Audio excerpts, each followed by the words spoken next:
Hi everyone, it's Mom, and I'm back. So, Stephen was going to do this segment, video on 5 tips for improving focus for autistic children, but Thomas thought that I would be a better authority on the topic. So, thank you, Thomas. You're welcome, Mom. Thomas! Let me out of here! You can't just kick me out of my own content like this! What about my Miranda rights? You're supposed to say I have the right to remain silent! Nobody said I had the right to remain silent! You do have the right to remain silent. What you lack is the capacity. Okay, so let's go ahead and hit some 5 tips that I'm going to give you. The first one is to minimize distractions. Okay, I know Stephen talked about it in other videos, but basically what I'm talking about is distractions can come in many ways. Okay, it could be the sound of my voice, the look on my face, the environment, the background, the light, the wind, the sound, the temperature. So there are some you can control, some you cannot. Okay, so just in this now screen that you're looking at, you can see me, you can hear me, and you can see all this in the background. But see, when Stephen was young, he said something that was very, very incredible. He said, you know, Mom, I can look at you or I can listen to you, but I can't do both because your face is distracting me. And you know what? In those words, he was saying a mouthful. And so I want you to understand that when you're getting ready to try and help a child on the spectrum to be able to focus, you want to choose your venue. The place where you're going to have this conversation. Is the lights too bright?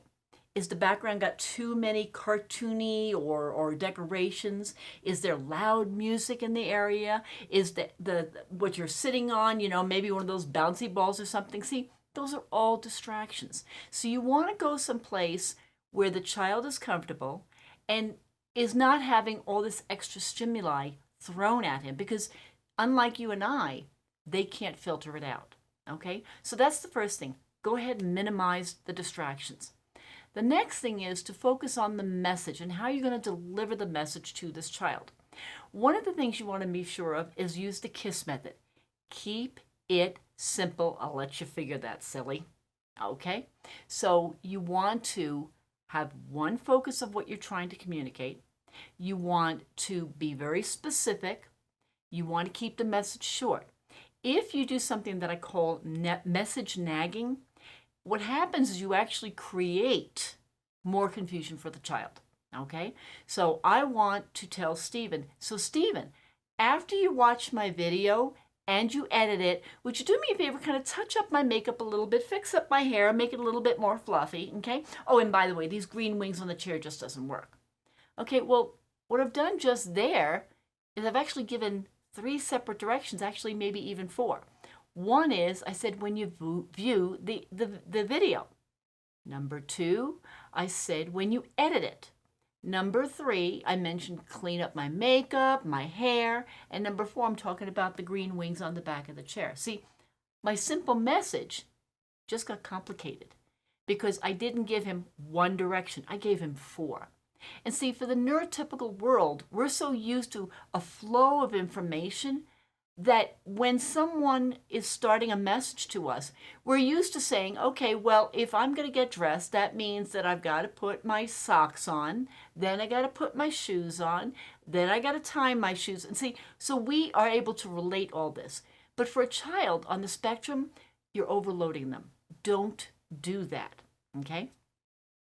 The next thing is that when we're using vehicles, materials, mediums to help us to improve this child's focus, be careful of how much, how bright, and how often you're using them. For example, so Stephen, as I'm sitting here and talking, he's going to add in all these emojis or these memes or whatever it is that he's going to add. Well, then the question becomes, are you focused on me right now? Or you focus on all of these guys, okay? When you do that with a child, a cartoon, a comic book, or toys, or whatever it is you're going to use, remember, if it's something to aid them to focus in and take care of that part of the mind that's going off, then that's good. But if it's too much, then you've lost them again. So for example, with Stephen, when he was little, when he was feeling stressed out, he had a stuffed animal that helped him to calm down.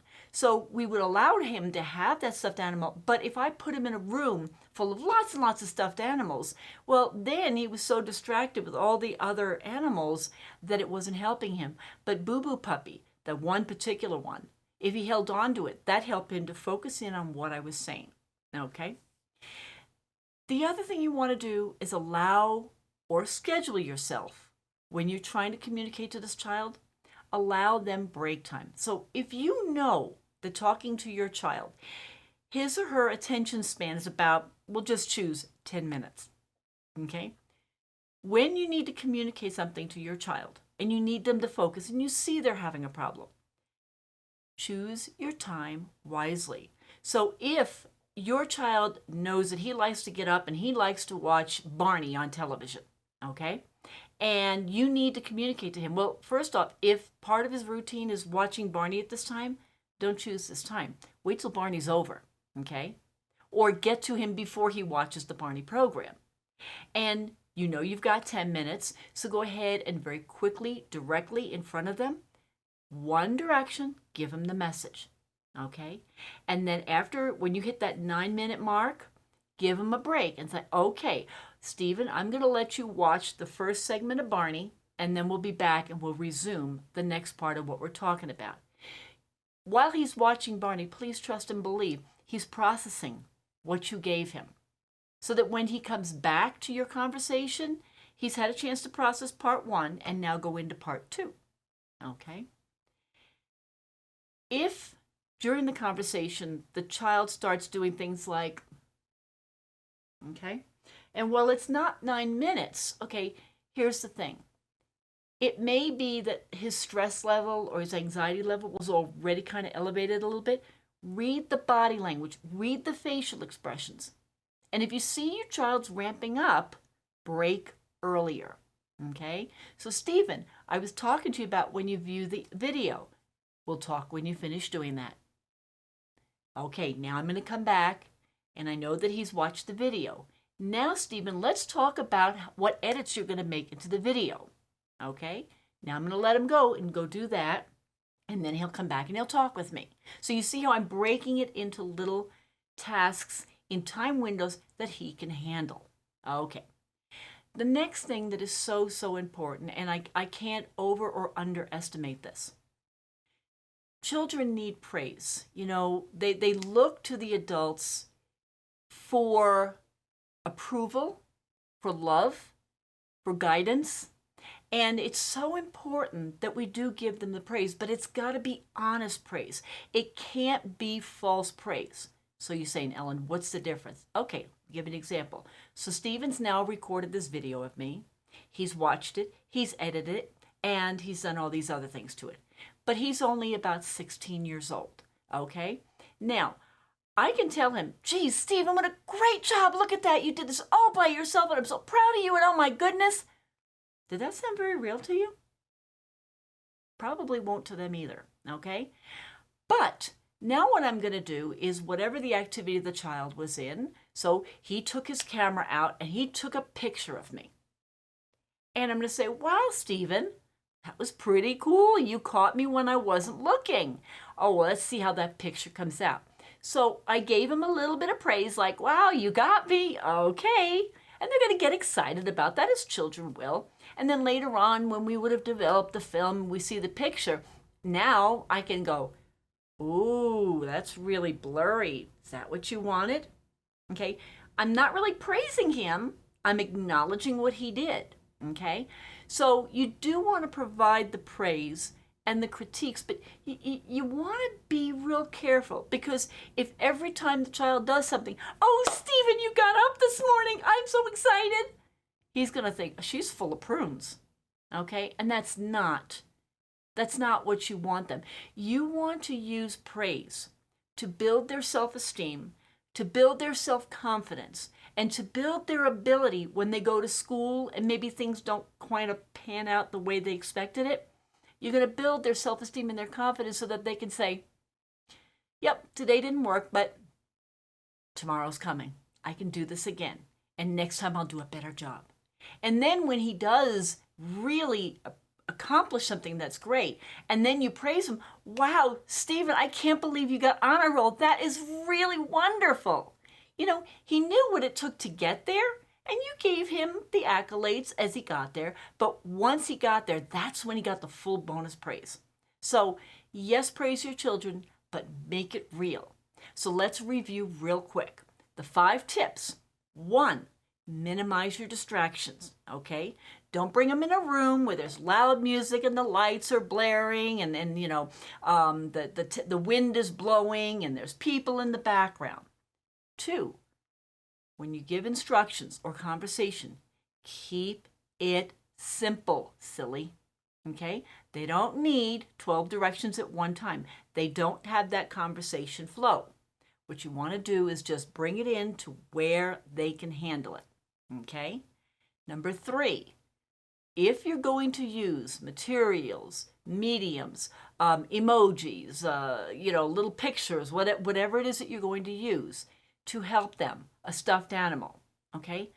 Minimize the involvement, because what's going to happen is then instead of focusing on you and your message, they're going to focus on everything else that's going on around. Number 4, schedule to the best of your ability when you're going to have this conversation. And be careful. Know what your child's time limit is. If it's 10 minutes, shut it down at 9, so that not only is he not or she not getting overwhelmed, but then they're okay to come back for the next part because they know that you won't do that to them. Okay? And then finally, number 5, praise when appropriate. And if they didn't accomplish something, well, then maybe give an accolade of, well, I know you really put a good effort into that. And you know what? This is what you did good. And maybe we can help you with this, so that the next time they come back, and they will, then they know when you praise them that it's for real. Okay? Any questions or anything that I haven't answered, please feel free. Go ahead and send Stephen the information. He'll get a hold of me, and I'd be happy to answer any questions. Otherwise, for now, bye. Stephen, I'm done. Thomas, you better come let him out of the closet. He sounds like he's upset.